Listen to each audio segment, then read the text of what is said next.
Resultados da reforma. Ainda temos um tempinho, vamos tentar falar mais um pouquinho. Resultados da reforma. 3 palavras. 3 palavras.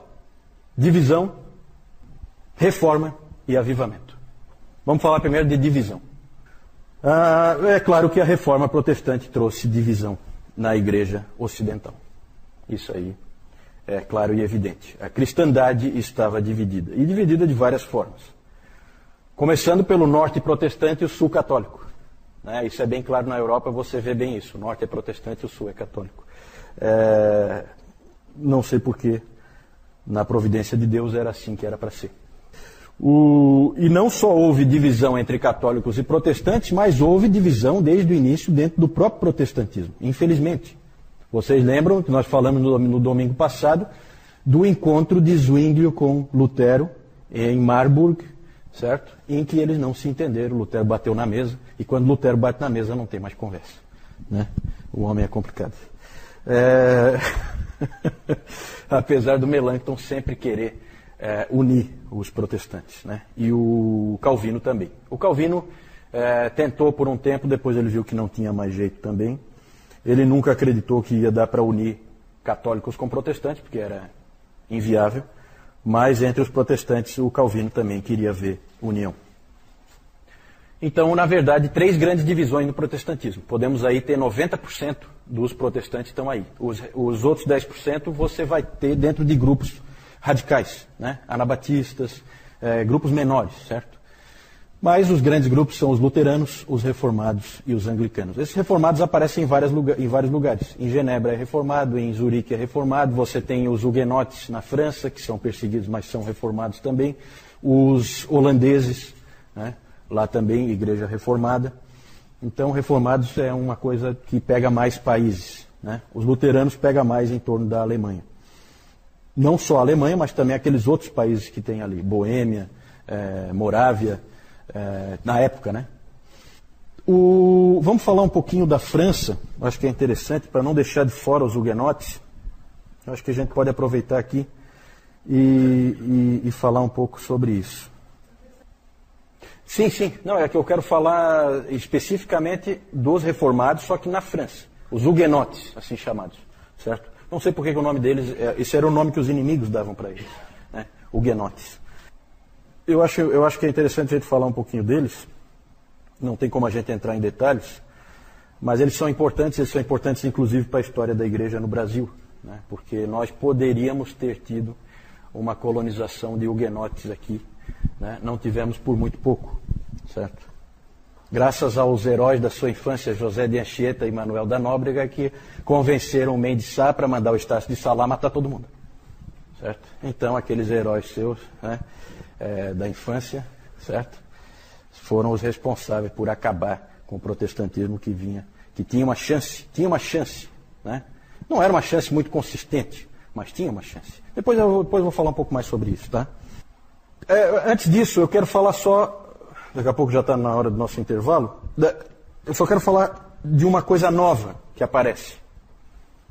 Os países passaram a ter que tratar de uma coisa que não existia antes: pluralismo religioso. Agora a igreja não é mais uma só, e em alguns países você tem várias igrejas coexistindo, e o que fazer? Tudo isso é muito novo, não sabemos como lidar com isso. Hoje para nós é tudo muito normal, né? Eu saio daqui, eu estou numa igreja batista, daqui a pouco eu passo na frente de uma católica, depois uma presbiteriana, e tudo é muito normal, porque nós vivemos no nosso tempo, mas ali isso não é tão óbvio, certo? Vamos tentar nos colocar no lugar das pessoas daquela época. Alguns países tinham uma fé só. Alguns eram católicos. Quem? Espanha, com certeza. Portugal, sim. Itália, né? Países de uma fé só. Tranquilo, não tem maiores problemas, certo? Tem países protestantes? Tem? Escócia, que mais? A Alemanha não. A Alemanha é toda dividida. Exatamente. A anglicana é protestante, certo? Irlanda é católica, né? Irlanda é católica. França não. França tem problema. França é confusão. É exatamente aí que a gente queria chegar. Os que tiveram que lidar com a encrenca, Quais são? Eu não sei, eu acho que aqueles países ali, eles faziam parte, alguns faziam parte do Império Russo, e aí não é a Igreja Ocidental, é a Igreja Oriental. Alguns faziam parte do Santo Império Romano, né? Porque não adianta a gente falar agora em Alemanha, não tem Alemanha, não existe Alemanha, existe Santo Império Romano, certo? Norte da África é islamismo, né? Tudo. Desde lá do século VII, tudo islamismo. Né? Até hoje lá são os piores países que tem, tudo tomado por muçulmanos, tudo ali. Grécia, boa pergunta, não sei como é que era na Grécia. Claro, a Igreja Ortodoxa, claro, é a Igreja Oriental, por isso que não entra aqui nessa, né? É a Igreja Oriental, com certeza. Obrigado, Deb, isso mesmo. No Império, a coisa só foi resolvida com a Paz de Augsburgo, de 1555. Foi assinado um acordo, o acordo era mais ou menos o seguinte, para simplificar, certo? Porque o Santo Império Romano é formado de vários reinos, certo? Pequenos reinos ali, como a Saxônia, por exemplo, nós falamos da Saxônia. E a Paz de Augsburgo foi o seguinte, para não dar rolo, cada região assume a religião do seu rei. Interessante, né? Então você se converte à religião do rei, aí você está tranquilo. Senão você sai porque ali não pode ficar. Né? Então eles não permitiram assim um pluralismo realmente. Né? Eles, na verdade, acharam uma outra solução. Você tem, dentro do Santo Império Romano, depende do reino que você está, é católico ou é protestante. Na França, nós temos uma minoria calvinista e um reino fortemente católico. Esse é problema, isso é explosivo. Por isso houve forte perseguição aos huguenotes. O Calvino incentivava muito a reforma na França. Ele mandava jovens para lá, depois de treinados na Academia de Genebra. Preparava e mandava os caras para lá. É muito interessante, tem as cartas, né? As cartas de Calvino aos 5 prisioneiros de Lyon. São cartas muito bonitas do Calvino incentivando aqueles rapazes que estavam presos por causa da sua fé em Lyon. Um trecho. Já que foi da vontade de Deus usá-los até a morte, na manutenção da sua luta, ele fortalecerá as mãos de vocês na batalha e não permitirá que nenhuma gota do sangue de vocês seja derramada em vão. Então são 5 homens preparados para morrer. O próprio Calvino sabe que não tem jeito, vão morrer. Certo? O Calvino sempre dizia que a reforma não se faz com revolução, não se faz com armas. A reforma se faz com lágrimas e sangue. E oração. Né? E oração. Esqueci da oração. Oração ele colocava. Lágrimas e orações são nossas armas. Mas houve pessoas, como John Knox na Escócia, que pegaram em armas sim. E na França acabaram pegando em armas também. Certo? E ficaram, na verdade, eles tinham um grande trunfo, que era o almirante Coligny, Gaspar de Coligny, que se converteu ao protestantismo. E esse sujeito era um sujeito importante, poderoso, que tinha condições de fazer diferença. E aí houve conflito entre católicos e protestantes. E o Gaspar, eu não vou entrar em detalhes, o Gaspar de Coligny sofreu um atentado na noite anterior à noite de São Bartolomeu, ao dia de São Bartolomeu. E no dia de São Bartolomeu houve uma coisa arquitetada, um tipo de armadilha, porque, não tem como entrar em detalhe, mas o Henrique de Navarra, que era protestante, Navarra era um reino da Espanha, e ele era protestante, esse Henrique de Navarra, por causa dos casamentos ali, o cara vem de um outro lugar e acaba, sabe? E esse Henrique de Navarra se casou em Paris, então tinha muitos protestantes em Paris naquele dia, por causa do casamento desse futuro rei da França. Ele não era ainda rei da França, ele era rei de Navarra, futuro rei da França, certo? Inclusive um trairão, né? Porque depois a hora que ele se tornou rei da França, daí se converteu ao catolicismo. Né? Tem a famosa frase, Paris bem vale uma missa. Né? O que é isso, né? Que frase é essa? Certo? Mas é aquela coisa, político você nunca pode confiar. Né? Quando foi interessante se tornar católico, ele se tornou. Mas eu não quero entrar nesse detalhe. O Henrique de Navarra estava se casando. E aí Paris estava cheio de protestantes por causa do casamento dele. O que aconteceu? Os católicos aproveitaram e foi um verdadeiro massacre que aconteceu ali, que é o famoso massacre da noite de São Bartolomeu, em que morreram milhares de protestantes em um único dia em Paris e por toda a França. 24 de agosto de 1572. Em 1598 foi proclamado o Edito de Nantes, 1598, então são 1572, 98, são 26 anos, isso, 26 anos. 26 anos depois foi publicado o Edito de Nantes, proclamado o Edito de Nantes, dando liberdade religiosa, desde que ficassem em guetos segregados, os protestantes, certo? Então, na verdade, passou a ser um reino dentro do reino, né? Um reino pobre, porque você fica isolado, você é marginalizado, né? Mas foi isso que fez, na verdade, o Henrique de Navarra, aquele lá, né? Ele providenciou para que o Edito de Nantes fosse publicado, certo? Porque ele tinha simpatia pelos protestantes, porque um dia ele foi um deles, né? Não era mais, mas... O Edito de Nantes durou uns 100 anos e aí a perseguição recomeçou e desta vez os huguenotes tiveram que fugir. Na França, o protestantismo não vingou. Na verdade, na França não vingou nada no fim das contas, certo? Porque depois foi o berço do iluminismo e aí Deus é um Deus que é o grande arquiteto do universo, que foi embora, deu corda no relógio e sumiu, e é assim que é a mentalidade do francês, né? Então, só para terminar, então, aqui essa parte que eu estou falando de divisão, e aí nós vamos sair, houve guerra também dos Países Baixos com a Espanha. E nessa guerra acabou, então, havendo um acordo no final, em 1607, o norte protestante passou a se chamar, nesse acordo, 1607, Países Baixos, certo? Localize-se, Espanha atacou e tal, o norte protestante passou a se chamar Holanda, muito bom, e o sul católico passou a se chamar Bélgica, exatamente, muito bom.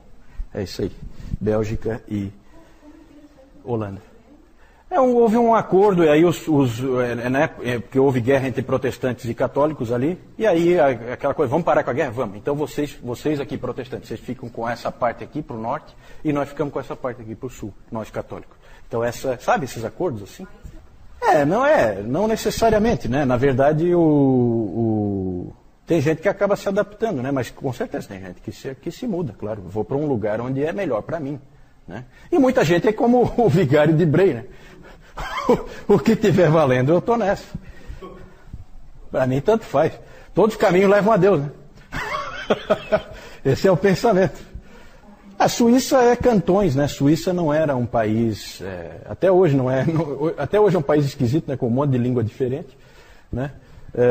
Porque, na verdade, como a gente viu, você tem cantões que são regiões independentes, tipo de principados, assim, mais ou menos como é hoje Luxemburgo, né? Regiões pequenas ali em que basicamente é uma cidade com alguma coisa em volta para você pôr lá uma cabeça de gado, alguma coisa, né?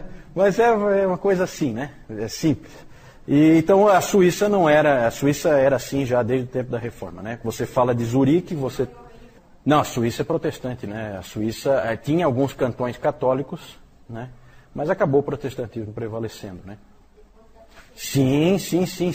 Porque os huguenotes, como eu disse, eles fugiram, né? Para vários lugares. Inclusive alguns foram para a América, se espalharam, né? Mas foram muitos, com certeza, para a Suíça. Com certeza a Suíça era uma boa opção, né? A Suíça. A Holanda, só para terminar, a Holanda foi desde o início um exemplo de liberdade religiosa, né? Foi um dos primeiros países assim em que começa a aparecer alguma liberdade religiosa. Vamos retomar então, falei que eram 3 palavras que a gente ia usar: divisão, reforma e avivamento, como resultado da reforma. Reforma, evidentemente, se o nome é reforma protestante, é evidente que um resultado da reforma protestante foi reforma, né? A igreja estava modificada, e estava modificada em várias frentes. A gente pode imaginar, eu vou deixar como exercício para vocês fazerem aí, imaginar o quanto mudou a igreja. Não é pouca coisa. Surgem até novos personagens, como a figura do pastor pregador. A figura do pastor pregador não existia antes, certo? Existia a figura do padre. Esse pastor pregador, ele inclusive tem família. Isso é totalmente novo, certo? E o padre, onde é que é o habitat natural do padre? O altar, não, mas em termos da vida de igreja, é o altar e o confessionário, certo? Então ele reza a missa, ele eleva aquela hóstia e ele houve a confissão das pessoas, basicamente é isso que ele faz. E agora a figura do pastor pregador, ela é bem diferente. O habitat dele passa a ser o local onde ele estuda a palavra, ele é um estudioso da palavra, a sala de estudos e o púlpito onde ele prega, certo? São coisas novas, gente, tudo isso aí é novo. Outras coisas interessantes, em 1523, o Zwinglio, já falamos do Zwinglio, ele começou a usar a túnica acadêmica, certo? Vocês já viram o próprio, aqui na própria capa do livro Os Puritanos, Suas Origens e Seus Sucessores, tem uma foto do Lloyd Jones em que ele aparece com aquela túnica, né? Que é muito comum. Os pastores usavam uma túnica. Você vai numa, não sei como é que está hoje, acho que não tem mais, né? Eu acho que não tem mais, né? Na luterana não se usa mais, né? Ainda usa a túnica, né? Então era comum os pastores protestantes usarem essa túnica. Na verdade, em vez a estola sacerdotal e coisa, não. Nada desse tipo de simbolismo. O simbolismo era de um acadêmico, um estudioso. Quem vinha ali pregar é um estudioso da palavra. Né? Então por isso que ele vinha assim de beca, parece que ele está vindo numa formatura. Né? O Zwinglio que começou com isso aí. E realmente os pastores protestantes, quando iam pregar, eles sempre estavam com aquela túnica. E na teologia, né, nós tivemos enormes mudanças, surgiram várias confissões protestantes. A Confissão de Augsburgo, de 1530, já falamos dela, né, escrita pelo Melanchthon. E também, no caso dos luteranos, eles têm como regra a Confissão de Augsburgo, junto com, principalmente, a Fórmula da Concórdia, de 1580. Ali houve um acordo quanto a monergismo, sinergismo e tal, essa coisa toda que nós já comentamos um pouco. Dentro do ramo reformado, você tem a Confissão Gálica, escrita por Calvino, certo? Foi ele que escreveu. A Confissão Escocesa, já falamos, escrita por Knox e mais 5 Joões. A Confissão Belga, escrita pelo Guido de Bré, que foi executado pelos espanhóis, certo? A Confissão Belga. A Segunda Confissão Helvética, que nós falamos aqui, escrita pelo Heinrich Bullinger, o genro do Zwinglio e sucessor do Zwinglio. E também a Confissão de Heidelberg. Essa é uma confissão muito legal, muito interessante, que era usada pela comunidade reformada da Alemanha, certo? Porque na Alemanha tinha também reformados, não tinha só luteranos. No Palatinato, que é uma região que tem lá, eles tinham muitos reformados. E aí o Zacarias Ursino, e um outro que eu não lembro o primeiro nome dele, o Oleviano, esses dois escreveram a Confissão de Heidelberg. Bem interessante também. Os 39 artigos da Igreja Anglicana, todas essas várias confissões aí protestantes surgiram. A música foi um grande legado também. Muitos hinos bonitos, muita composição musical. Os salmos, né, todos os salmos musicados. Eu coloquei aí só um lembrete em relação à economia, tá? Cuidado, gente, com o que dizem nessa questão da economia, tá? Max Weber foi um sociólogo e economista da virada do século XIX para o XX, e ele escreveu um livro famoso, extremamente influente, cujo título é A Ética Protestante e o Espírito do Capitalismo, certo? E aí ele faz uma vinculação do calvinismo com o capitalismo, que é muito comum os jovens, quando estão na escola, estudarem que calvinismo e capitalismo andam juntos. Nada mais longe da verdade. O calvinismo não tem nada a ver com o capitalismo, são coisas completamente independentes, não há relação alguma, certo? Isso aí é uma opinião do Max Weber, muito mal calcada em fatos, certo? Pelo contrário, os reformadores sempre disseram que os cristãos devem cuidar dos pobres, porque Deus é o advogado dos pobres, certo? Isso é bíblico. Certo. Eu acho que aí tem um pouquinho de forçação de barra. Mas é interessante a Jussara colocar esse elemento, porque realmente pode ser uma interpretação equivocada do que o Max Weber colocou, né? Mas eu não quero entrar nisso não, isso é só um lembretezinho. Vamos lá. Reforma, então, mais do que evidente. Nós nem conseguimos falar de tudo que houve em termos de reforma na teologia, né? Quantas coisas eu deixei de falar no domingo passado, né? Propositalmente, porque nós não temos tempo. Sacerdócio universal de todos os crentes, certo? Livre exame das Escrituras. Tudo isso são presentes que nós ganhamos de Deus através dos reformadores. A terceira palavra pode passar aí? Avivamento. Sempre há uma questão clara. A reforma foi um avivamento? Foi um movimento de avivamento? Sempre há discussão quanto a isso aí, né? Aquele período dos reformadores foi um avivamento. Gente, muitas coisas absurdas aconteceram. Guerras, derramamento de sangue, erros, excessos, divisões. O próprio Lutero, ele pensou em desistir de tudo, mais de uma vez, porque ele achava que as pessoas não estavam vivendo de acordo com o que elas criam, certo? Então ele tinha vontade, às vezes, de largar tudo, porque muitas vezes o indivíduo vinha e dizia, não, eu sou um luterano e tal, e a vida dele é um desastre. E porque a gente sabe, houve muito uso político do momento também, né? Pessoas não sinceras entraram junto, e isso a gente vê no próprio filme do Lutero, isso também está retratado, né? Mas até os católicos reconhecem que ocorreram transformações na vida e na espiritualidade das pessoas. Eu acho que até a própria igreja, como nós vimos, a própria igreja católica romana foi afetada, certo? Até ela melhorou depois da reforma protestante.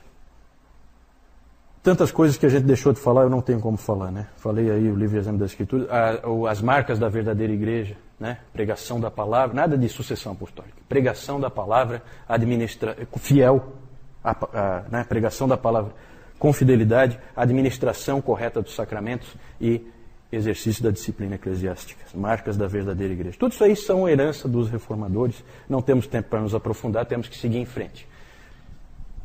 Só quero mostrar rapidamente aqui um quadro que existe sobre a noite de São Bartolomeu.